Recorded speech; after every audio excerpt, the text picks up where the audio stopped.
მინიფეხბურთის ტურნირი საქართველოს დიპლომატიური თასი 2014-ის გამარჯვებული საქართველოს საგარეო საქმეთა სამინისტროს გუნდი გახდა. ფინალში მათ ევროკავშირის სადამკვირვებლო მისიის გუნდი 2-0 დაამარცხეს. მესამე ადგილისთვის მატჩი კი სპორტისა და ახალგაზრდობის საქმეთა სამინისტროს გუნდმა შვედეთის საელჩოს გუნდს მოუგო. ფინალური მატჩები სპორტის სასახლეში გაიმართა. ფინალური მატჩის შემდეგ გაიმართა დახურვის საზეიმო ცერემონია, რომელშიც მონაწილეობა საქართველოს საგარეო საქმეთა მინისტრმა მაია პანჯიკიძემ, სპორტისა და ახალგაზრდობის საქმეთა მინისტრმა ლევან ყიფიანმა, მთავრობის სხვა წევრებმა და ელჩებმა მიიღეს. საგარეო საქმეთა სამინისტროს გუნდმა დამსახურებულად გაიმარჯვა, როგორც ამბობენ, მე ამას შეეჭვია არ მეპარება. ცოტა უხერხულობის გრძნობა კი მაქვს, რომ პირველივე ჯერზე თასი ჩვენ მოვიგეთ.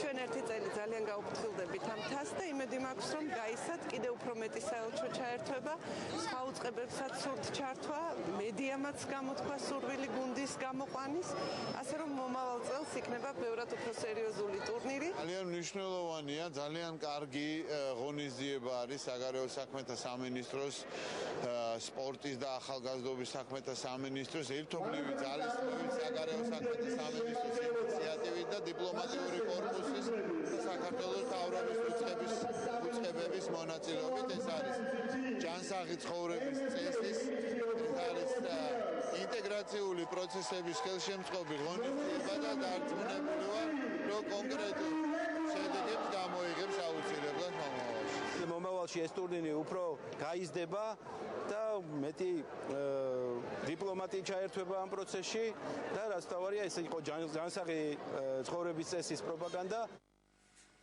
ევროპის 2014 წლის ჩემპიონატზე საქართველოს წყალბურთელთა ეროვნული ნაკრების მეტოქეების ვინაობა ცნობილია. ჩვენი ნაკრები A ჯგუფში შერნოგორიას